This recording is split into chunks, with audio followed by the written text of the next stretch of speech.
Assalamualaikum warahmatullahi wabarakatuh. Perkenalkan, nama saya Muhammad Firdaus Rayyan. Dalam video ini saya akan mereview hasil resume yang telah dibuat oleh teman-teman saya. Langsung saja ke review resume yang pertama oleh Duyupan Rahman. Isi dari resume ala tasawuf karya Prof. Dr. Rosyihun Anwar MAG. Ini menjelaskan hubungan antara akhlak dan tasawuf dengan sangat baik dan mendalam. Sejak awal, pemateri sudah menunjukkan pemahaman yang kuat tentang apa itu akhlak, baik dari segi bahasa maupun makna sebenarnya. Dijelaskan bahwa akhlak bukan hanya soal perilaku luar, tapi juga menggambarkan keadaan hati dan kepribadian seseorang. Sedangkan tasawuf dijelaskan sebagai proses pembersihan jiwa dan mendekatkan diri kepada Allah Subhanahu wa taala. Keduanya saling berhubungan. Akhlak adalah hasil dari proses tasawuf dan tasawuf adalah cara untuk membentuk akhlak yang baik. Keterkaitan ini menunjukkan bahwa seseorang tidak bisa memiliki akhlak mulia tanpa melalui proses pembersihan diri seperti yang diajarkan dalam tasawuf. 2. Kedalaman dan ketepatan materi. Bagian tentang kedudukan akhlak dalam tasawuf menjadi inti dari materi ini.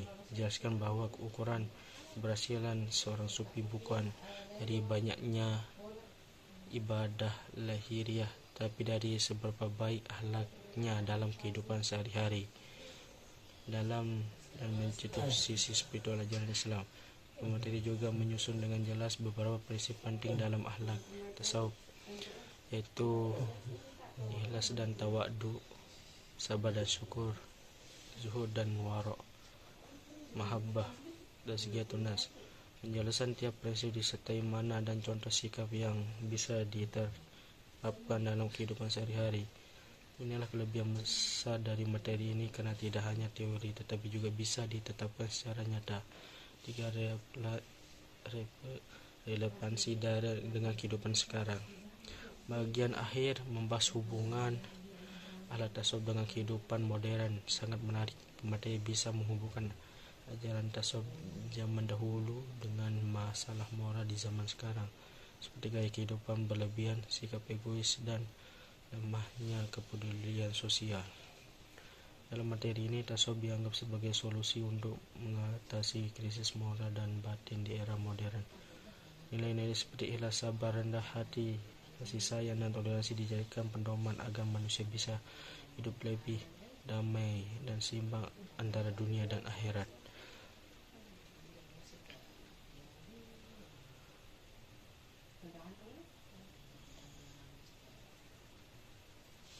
Lanjut ke review resume dari teman saya, Wazir Hamid. Isi dari resume ala tasawuf karya Dr. Muhammad Nurul Watoni MPDI.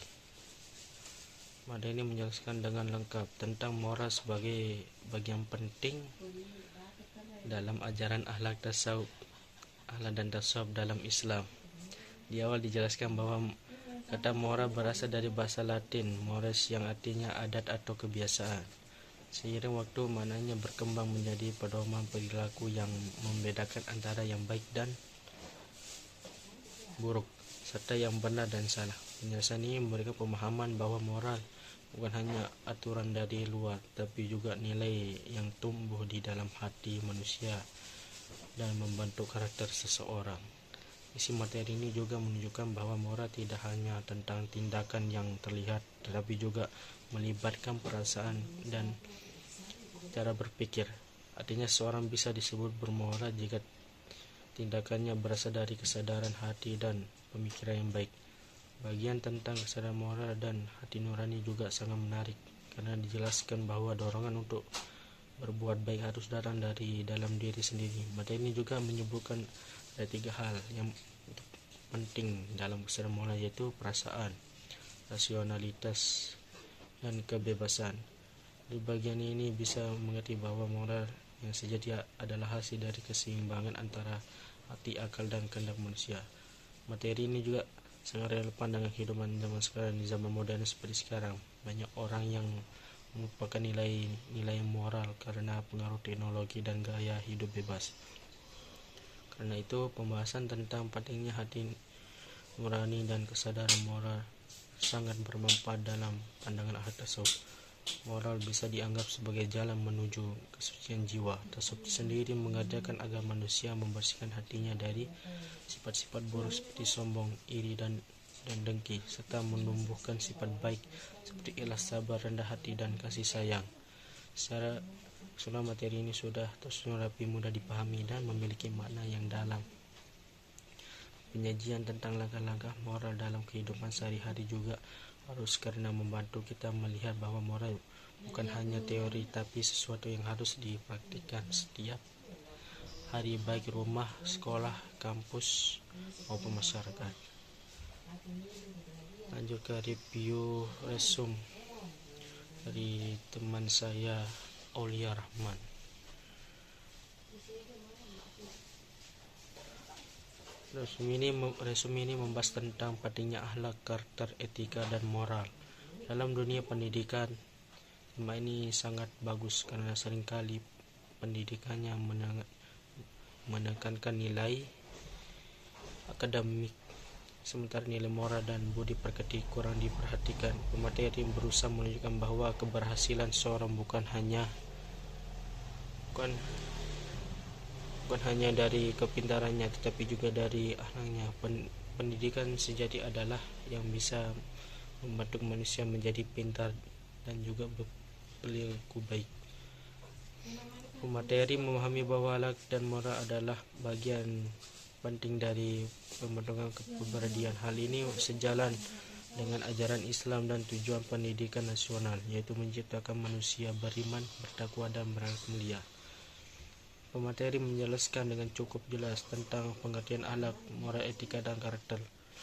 Akhlak berasal dari kata Arab khuluq, yang artinya budi pekerti atau baragai. Akhlak adalah sifat yang mendorong seseorang untuk berbuat baik tanpa harus berpikir lama. Artinya akhlak berasal dari hati kebiasaan seorang. Pemateri juga menjelaskan bahwa pendidikan yang baik bukan hanya mengajarkan ilmu, tapi juga membentuk akhlak. Orang yang berilmu tanpa akhlak bisa jadi sombong dan tidak bermanfaat bagi orang lain. Karena itu, akhlak adalah dasar dalam membentuk kepribadian baik. Dalam resume ini juga dijelaskan perbedaan antara keempat istilah. Akhlak berasal dari ajaran agama dan nilai ketuhanan. Moral berasal dari norma dan kebiasaan masyarakat. Etika berhubungan dengan cara berpikir rasional tentang benar dan salah. Karakter hasil nyata dari kebiasaan baik yang diharapkan terus menerus. Pemateri berhasil menunjukkan hubungan antara keempat hal ini dengan baik. Akhlak adalah dasar keagamaan, moral adalah aturan sosial, etika adalah cara berpikir, dan karakter adalah hasil dari semuanya. Pemateri juga menjelaskan bagaimana akhlak dan moral bisa diterapkan dalam kehidupan mahasiswa. Contoh, bersikap jujur saat mengerjakan tugas atau ujian, menjadikan disiplin dalam waktu dan tanggung jawab, menghormati dosen dan teman, serta aktif dalam kegiatan positif di kampus. Hal ini sederhana seperti itu menunjukkan bahwa akhlak bukan hanya teori, tapi harus dilakukan setiap hari. Mahasiswa yang memiliki akhlak baik akan mudah diterima di masyarakat dan menjalani teladan bagi orang lain. Pemateri menekankan bahwa akhlak harus dibentuk lewat kebiasaan, contoh, dan lingkungan yang baik, bukan hanya lewat pelajaran kelas. Bagian yang menarik dari resume ini adalah saat pemateri menghubungkan akhlak dengan tasawuf. Tasawuf adalah ajaran tentang pembersihan hati dan mendekatkan diri kepada Allah. Nilai-nilai seperti ikhlas, sabar, tawadhu, dan zuhud termasuk bagian dari akhlak yang diajarkan dalam tasawuf. Pemateri menunjukkan bahwa orang yang ingin memiliki akhlak mulia harus membersihkan hatinya dari sifat sombong, iri, dan amarah. Tasawuf mengajarkan kita untuk mengenalkan diri sendiri dan selalu berbuat baik karena Allah, bukan karena ingin puji. Ini penting karena sekarang banyak orang yang pintar tapi kurang memiliki hati yang bersih. Dengan memahami tasawuf, kita bisa belajar untuk memperbaiki diri menjadi manusia yang lebih baik.